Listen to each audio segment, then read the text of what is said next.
मेरे साथ जोर से नारा लगाएंगे, भारत माता की। पीछे वाले जो लोग हैं उनको भारत माता की जय बोलने में थोड़ी शर्म आनी है। शर्माने की जरूरत नहीं है।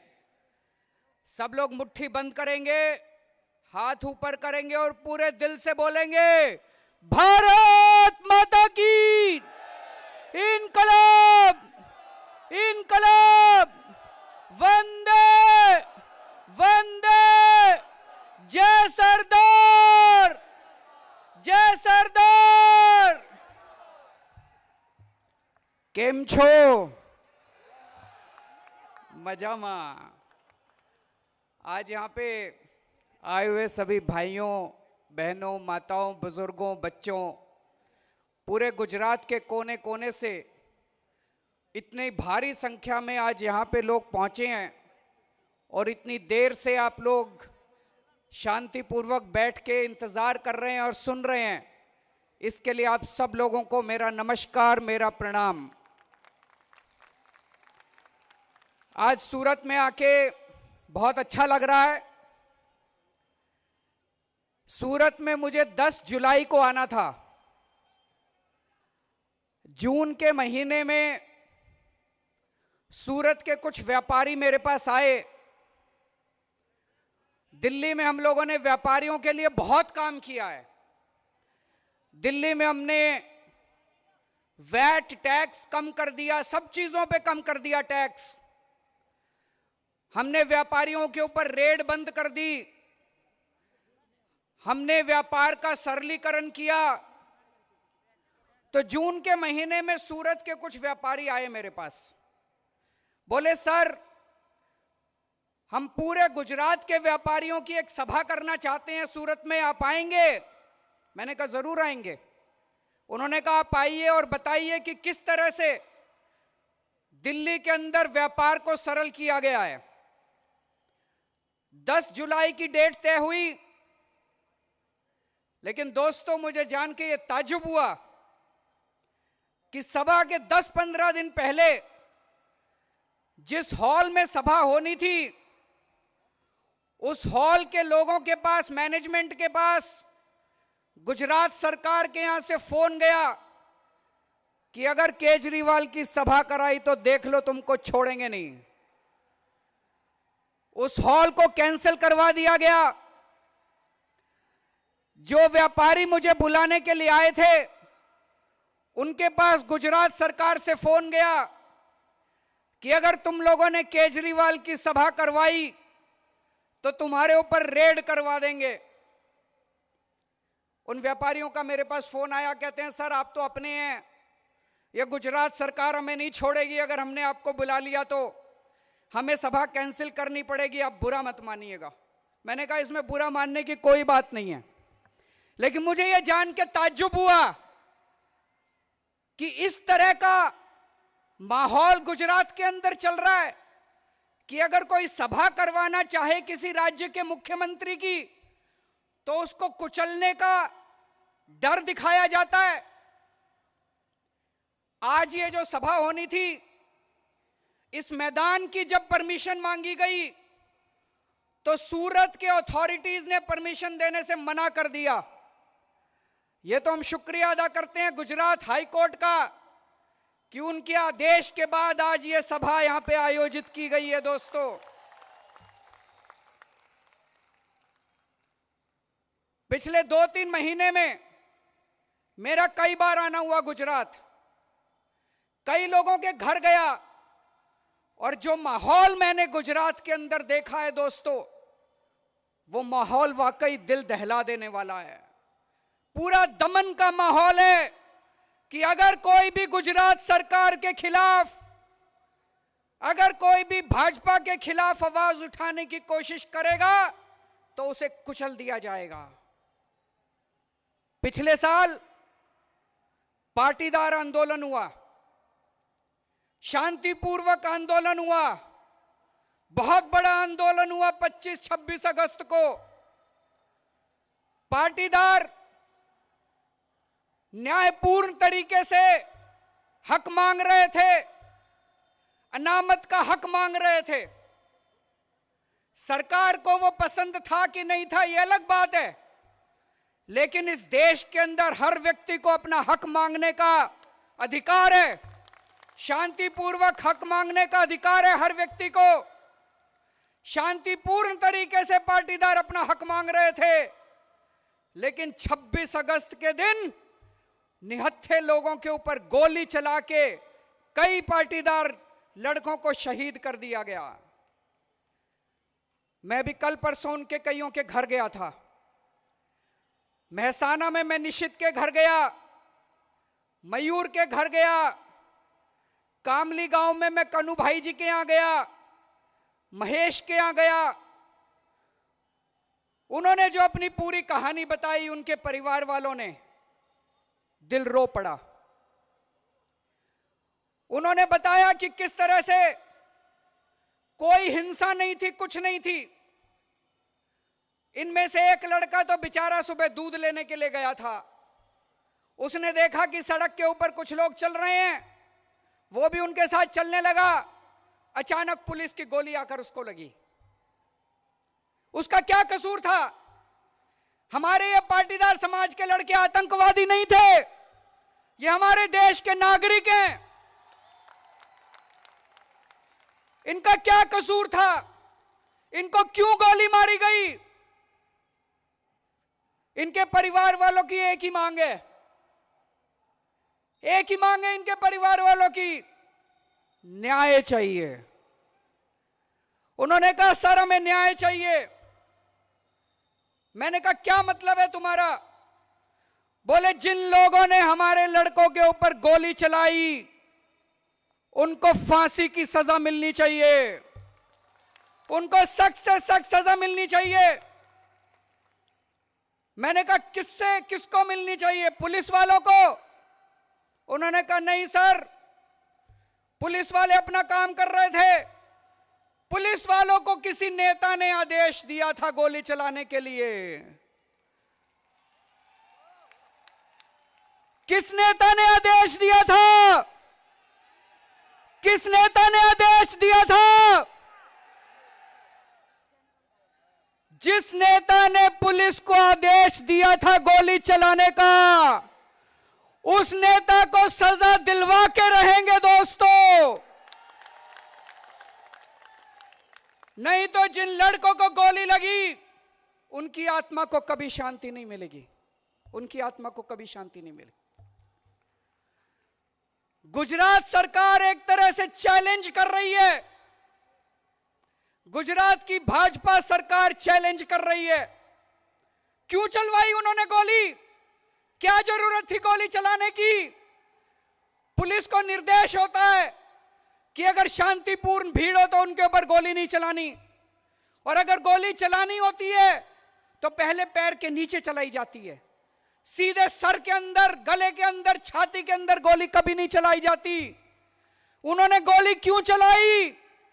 उन्होंने पूरे गुजरात के पाटीदार समाज को, गुजरात सरकार ने, भाजपा सरकार ने गुजरात के लोगों को चैलेंज किया है, चैलेंज किया है कि अगर तुम हमारे खिलाफ विरोध करोगे तो तुमको कुचल दिया जाएगा, तुमको बख्शेंगे नहीं, तुमको जो करना है कर लो।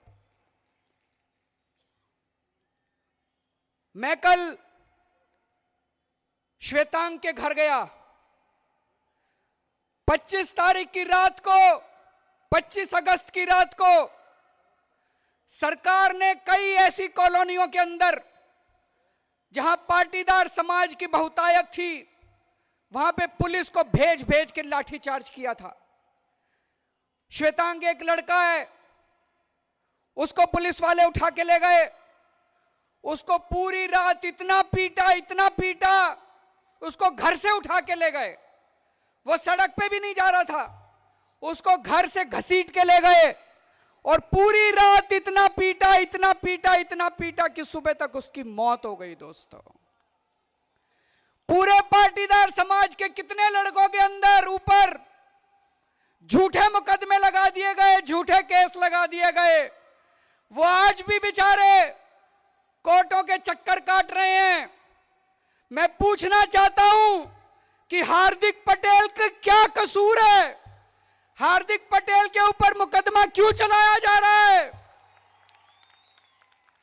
हार्दिक पटेल अपने समाज के लिए हक मांग रहा था, हार्दिक पटेल के ऊपर इन्होंने देशद्रोह का मुकदमा चलाया है। मैं कहना चाहता हूं कि हार्दिक पटेल से बड़ा देशभक्त नहीं है और जनरल डायर से बड़ा देशद्रोही नहीं है इस देश के अंदर।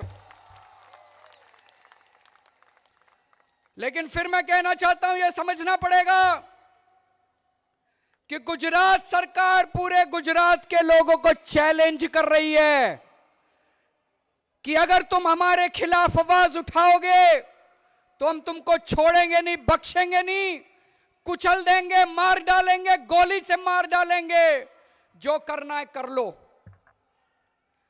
पिछले महीने ऊना के अंदर हमने देखा किस तरह से 4 दलितों को पुलिस थाने के सामने पुलिस की मौजूदगी में बेरहमी से पीटा गया। दोस्तों, पुलिस ने कुछ नहीं किया।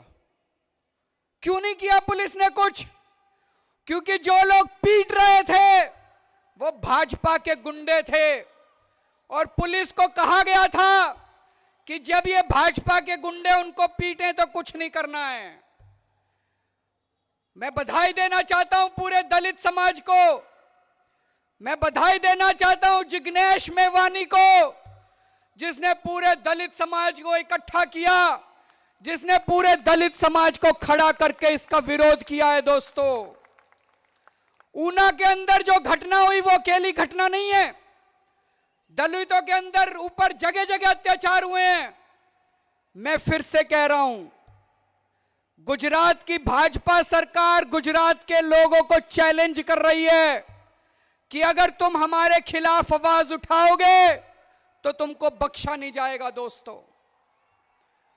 गुजरात के अंदर कहते हैं कि दारूबंदी है। क्या खाक दारूबंदी है? अभी यहां बैठे बैठे अगर आप फोन करो तो यहां पे होम डिलीवरी होती है दारू की, मुझे बताया गया गुजरात के अंदर। नकली दारू बनती है।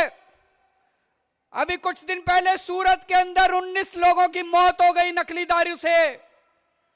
कितनी मौतें हो चुकी है नकली दारू से? मैंने अल्पेश ठाकुर से बात की। अल्पेश ठाकुर ने बताया कि कम से कम एक साल में 10 से 15 हजार लड़कों की मौत होती है नकली दारू से। 10 से 15 हजार लड़कों की। अल्पेश ठाकुर की संस्था ने गुजरात सरकार को पूरी लिस्ट दी है कि कहां कहां दारू बनती है गुजरात के अंदर, पूरी लिस्ट दी है। लेकिन गुजरात सरकार ने उसके ऊपर कोई कार्रवाई नहीं की। क्यों नहीं की? क्योंकि नकली दारू का धंधा कांग्रेस और बीजेपी के बड़े बड़े नेता करते हैं। दोस्तों, गलत तो नहीं कह रहा मैं? नकली दारू का धंधा ये बड़े बड़े नेता करते हैं। तो गुजरात सरकार कह रही है, चैलेंज कर रही है कि हम तो नकली दारू बिकवाएंगे, हम तो दारू बनाएंगे, तुम्हारे में दम में तो कुछ कर लो, जो कर सकते हो कर लो। 6 नवंबर को अल्पेश ठाकुर गुजरात के अंदर, अहमदाबाद के अंदर बहुत बड़ी रैली कर रहे हैं शराबबंदी के खिलाफ और बेरोजगारी के खिलाफ। हम उनको बधाई देते हैं और शुभकामनाएं देते हैं। आज हम जानते हैं दोस्तों, गुजरात को कौन चला रहा है? कौन चला रहा है आज गुजरात को? अमित शाह चला रहा है गुजरात को। पिछले कुछ सालों से अमित शाह गुजरात को चला रहा है। आनंदीबेन पटेल थी, उनके साथ उनकी खिटपिट रहती थी। आनंदीबेन पटेल कुछ चीजें उनकी मानती नहीं थी तो उन्होंने उसको बदल के विजय रूपानी ले आए। अब विजय रूपानी तो बताते हैं पूरा उनका ठप्पा है। जो अमित शाह कहते हैं विजय रूपानी वही करता है। तो अमित शाह की पूरे गुजरात को चेतावनी है, पूरे गुजरात को चैलेंज है अमित शाह का कि मैं तो गुजरात ऐसे ही चलाऊंगा, अगर मेरे खिलाफ विरोध करोगे तो मैं कुचल दूंगा। और गुजरात वालों, जो कर सकते हो मेरा बिगाड़ सकते हो तो बिगाड़ लो। मेरे को याद आ रही है अन्ना आंदोलन की। अन्ना आंदोलन के टाइम पूरा देश खड़ा हो गया था, सारे देश के लोग सड़कों के ऊपर उतर आए थे। सारे देश के लोग क्या मांग रहे थे? सारे देश के लोग कह रहे थे कानून बना दो, लोकपाल बिल बना दो, भ्रष्टाचार के खिलाफ एक कानून बना दो। उस टाइम कांग्रेस की सरकार थी, अहंकार के अंदर डूबी हुई। कांग्रेस ने कहा नहीं बनाते। कांग्रेस ने चैलेंज किया कि अगर तुम्हारे में दम है तो चुनाव लड़ो, और चुनाव लड़के खुद आ जाओ और खुद अपना लोकपाल बिल बना लो। हमने बहुत हाथ पैर जोड़े कांग्रेस के। हमने कहा हम चुनाव नहीं लड़ सकते, हम बहुत छोटे लोग हैं, हम बहुत मामूली लोग हैं, हमारे को चुनाव लड़ना नहीं आता, हम आम आदमी हैं, हमारे पास पैसा नहीं है। लेकिन कांग्रेस ने कहा अगर लोकपाल बिल चाहिए तो चुनाव लड़ो और खुद आके लोकपाल बिल बना लो। जब हमारे पास कोई चारा नहीं बचा तो आम आदमी पार्टी बनानी पड़ी, और जब आम आदमी खड़ा हुआ दोस्तों तो 70 में से 67 सीट आई। कांग्रेस और बीजेपी दोनों साफ हो गई। कांग्रेस और बीजेपी दोनों साफ हो गई। मैं बार बार इनको बोलता हूं, इस देश में कभी आम आदमी को चैलेंज मत करना। इस देश में कभी आम आदमी को चैलेंज मत करना। यह आम आदमी बड़ा दबा कुचला है, यह आम आदमी बड़ा गरीब है, यह आम आदमी बड़ा छोटा दिखाई देता है। लेकिन जिस दिन यह आम आदमी खड़ा हो जाए बड़े बड़े सिंहासन डोल जाते हैं दोस्तों। दिल्ली के अंदर आम आदमी खड़ा हुआ, 70 में से 67 सीट आ गई। आज गुजरात के अंदर अमित शाह चैलेंज कर रहा है, गुजरात के आम आदमी को चैलेंज कर रहा है। मैं आज यहां गुजरात के लोगों से जानना चाहता हूं, क्या अमित शाह का चैलेंज लेने के लिए तैयार हो? क्या अगला चुनाव लड़ने के लिए तैयार हो? क्या अमित शाह को उखाड़ फेंकने के लिए तैयार हो? अगला चुनाव गुजरात के अंदर चुनाव नहीं होगा, अगला चुनाव एक क्रांति होगी। एक तरफ अमित शाह होगा और दूसरी तरफ गुजरात के लोग होंगे। जैसे दिल्ली के अंदर दिल्ली के आम लोग जाके विधानसभा के अंदर बैठे थे, अगली बार गुजरात की विधानसभा के अंदर कांग्रेस और बीजेपी के एमएलए नहीं बैठेंगे। अगली बार गुजरात विधानसभा के अंदर आम आदमी बैठेंगे, आम औरतें बैठेंगी दोस्तों। लेकिन इसके लिए लड़ना पड़ेगा, इसके लिए एकजुट होना पड़ेगा, इसके लिए इकट्ठा होना पड़ेगा, पैसे भी खर्चने पड़ेंगे, त्याग भी देना पड़ेगा, बलिदान भी देना पड़ेगा, टाइम भी देना पड़ेगा, दुकान बंद करके कई महीनों तक घर घर जाना पड़ेगा। तैयार हो? तैयार हो? और दोस्तों, ये बीजेपी और कांग्रेस में कोई फर्क नहीं है, दोनों में पति पत्नी का रिश्ता है। इनसे दोनों से बच के रहना। मैं ये सोच रहा था, मैं अभी गुजरात आया, हर जगह मेरा विरोध कर रहे हैं, हर जगह जहां मैं जा रहा हूं वहां अमित शाह ने अपने आदमी भेजे हुए हैं। आज भी पीछे अपने आदमी भेजे थे अमित शाह ने।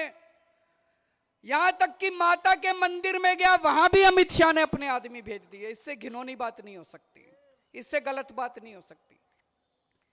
लेकिन जब राहुल गांधी आता है गुजरात में, तब कोई विरोध नहीं होता।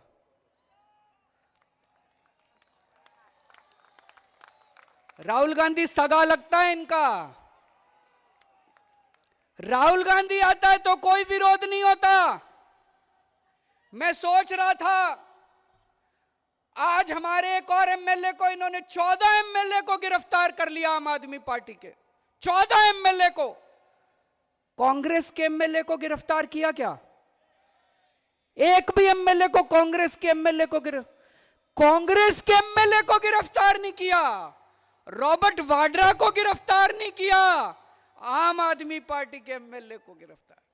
तो बीजेपी और कांग्रेस में बड़ा गहरा रिश्ता है और गुजरात के लोग सबसे ज्यादा जानते हैं। गुजरात के लोग मुझे बता रहे थे अहमद पटेल और नरेंद्र मोदी जी बड़े मिलके काम करते हैं दोनों एक साथ। गलत तो नहीं कह रहा? दोनों में बड़ा अच्छा रिश्ता है, दोनों मिलके काम करते हैं। मुझे बड़ा दुख है ये चुनाव लड़ते हैं झूठे वादे करके। हम सब लोग जानते हैं किस तरह से इन्होंने झूठ बोला था कि काला धन वापस लेके आएंगे। काला धन कैसे वापस लेके आएंगे जब अंबानी और अडानी की जेब में बैठे हैं? सारा काला धन तो उन्हीं लोगों के पास है। इन्होंने कहा था 15-15 लाख रुपए देंगे, अब कहते हैं जुमला है। लेकिन दोस्तों, मुझे याद है 2014 के चुनाव के पहले प्रधानमंत्री जी ने कहा था कि मेरा दिल जलता है जब कपास के रेट 2000 रुपए से कम दिए जाते हैं। आज कपास का रेट 800 रुपए है। मैं प्रधानमंत्री जी को याद दिलाना चाहता हूं कि अब तो आप प्रधानमंत्री जी बन गए, अब तो कम से कम कपास का रेट 2000 रुपए कर दीजिए। अब दिल नहीं जलता, अब दिल नहीं जलता। दोस्तों, 2012 में कांग्रेस की सरकार ने जब ज्वेलर्स के ऊपर 1% एक्साइज ड्यूटी लगाई थी तो उस वक्त नरेंद्र मोदी जी ने उसका बड़ा विरोध किया था। लेकिन बड़े दुख की बात है कि आज खुद प्रधानमंत्री बनने के बाद उन्होंने देश के सारे ज्वेलर्स के ऊपर 1% ड्यूटी लगा दी। जो काम पहले कांग्रेस किया करती थी वो सारे के सारे काम आज भाजपा सरकार केंद्र में आने के बाद कर रही है दोस्तों। लेकिन मैं आपको कुछ उदाहरण देना चाहता हूं।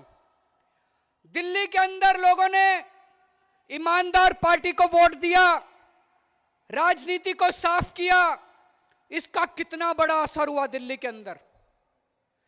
गुजरात के अंदर एक भी सरकारी काम बिना रिश्वत के नहीं होता। गलत तो नहीं कह रहा? कोई पुल बनता है, कोई सड़क बनती है, हर काम के अंदर पैसा चलता है।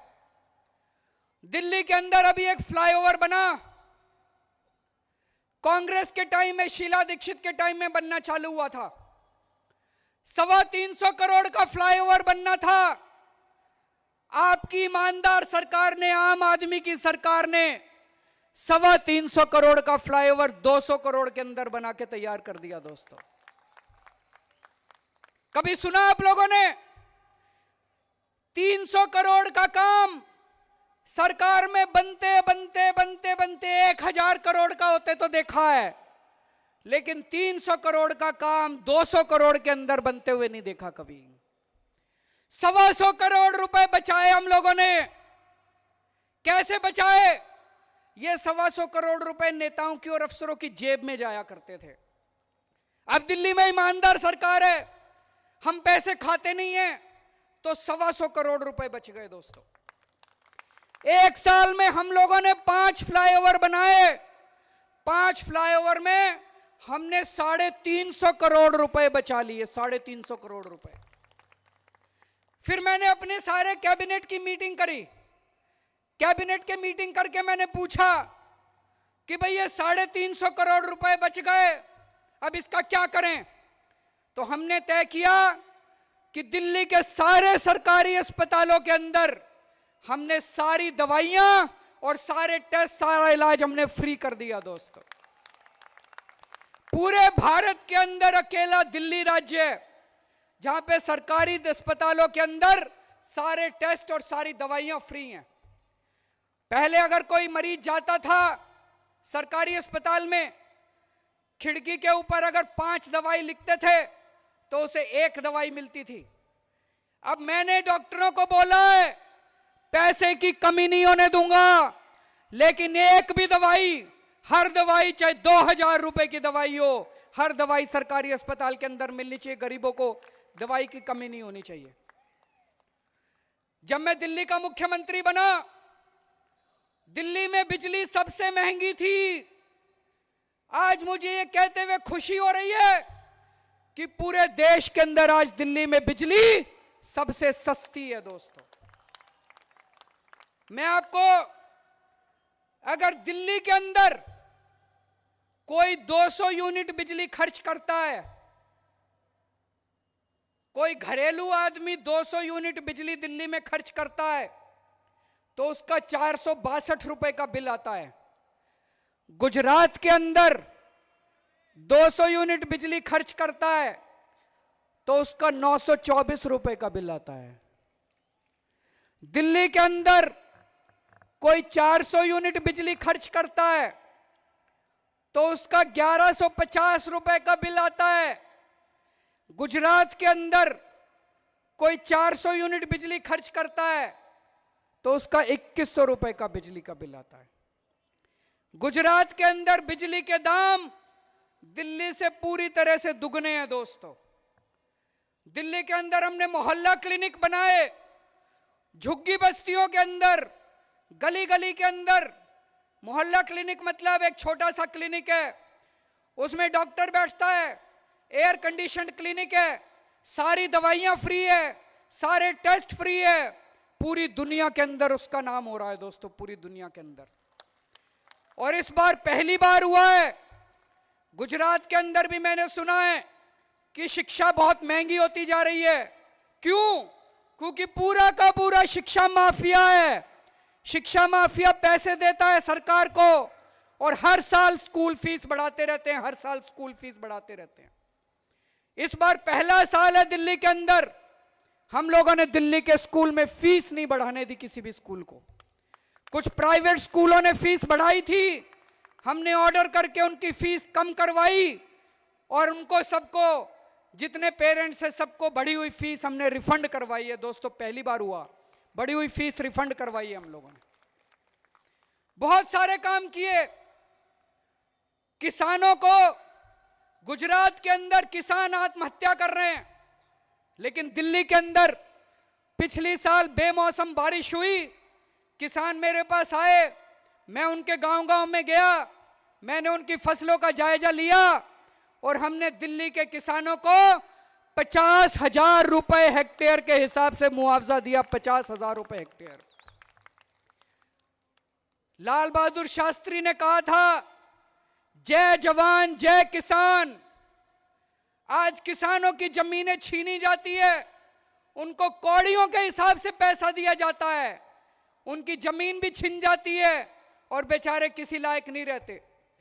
दिल्ली के अंदर हमने किसानों की जमीन का 3.5 करोड़ रुपए पर एकड़ के हिसाब से मुआवजा तय किया है। 3.5 करोड़ रुपए एकड़। पूरे देश में सबसे ज्यादा मुआवजा आज दिल्ली के किसानों को मिल रहा है। और अगर कोई भी शहीद, कोई भी सिपाही अगर सीमा पर शहीद होता है और वो दिल्ली का रहने वाला है तो उसके परिवार को 1 करोड़ रुपए की सम्मान राशि दिल्ली सरकार देती है दोस्तों। तो दोस्तों, अगर राजनीति ईमानदार हो जाए तो सब कुछ बदल सकता है। आज शिक्षा खराब है क्योंकि राजनीति खराब है। आज सड़कें खराब है क्योंकि राजनीति खराब है। आज हमारे युवा बेरोजगार हैं क्योंकि राजनीति खराब है। आज हम सब लोगों को यहां से प्रण लेके जाना है कि हम अमित शाह का चैलेंज स्वीकार करते हैं।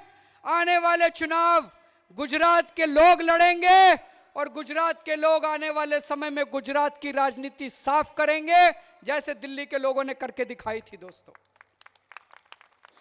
ये बीजेपी वाले कहते हैं हम हिंदुओं की पार्टी हैं, कहते हैं ना बीजेपी वाले हम हिंदुओं की पार्टी हैं। मेरे को एक आदमी मिला, कहता भाई साहब ये जितने पाटीदार लोगों को, लड़कों को इन्होंने गोली मरवाई वो तो सारे हिंदू थे। ऊना के अंदर जिन दलितों की पिटाई करवाई वो तो सारे हिंदू थे, तो हिंदुओं के ऊपर इन्होंने गोली क्यों चलवाई? ये हिंदुओं की पार्टी नहीं है, ये सत्ता और पैसे के लालची लोगों की पार्टी है। इनका बस चले तो अपने घर के लोगों को बेच के भी ये सत्ता और पैसा कमा लेंगे। ये दोस्तों, ये किसी की पार्टी नहीं है, ना हिंदुओं की पार्टी है, ना मुसलमानों की पार्टी है, ना सिखों की पार्टी है। ये सत्ता और पैसे के लालची लोगों की पार्टी है दोस्तों। आप में से कौन कौन लोग काली चौदस मनाते हैं? काली चौदस कौन कौन मनाते हैं? सबको पता है क्या होती है काली चौदस? काली चौदस दिवाली के एक दिन पहले आती है। उस दिन अपने घर के सारे लड़ाई झगड़े गलत काम सब खत्म करने के लिए घर की महिला एक दिया चौक पे ले जाके रखती है कि आज हमारे सारे लड़ाई झगड़े सारे गलत काम सारे चौक के ऊपर हमने रख दिए, घर से बाहर हो गए। इस काली चौदस को आप जनरल डायर के नाम का भी एक दिया चौक पे रख दीजिएगा कि अब जनरल डायर को गुजरात से भगाना है। अब हमारे गुजरात के कलेश सारे खत्म हो गए दोस्तों। हम सब लोग मिलके फिर से सरदार पटेल और बापू के सपनों का गुजरात तैयार करेंगे। जय सरदार, जय सरदार।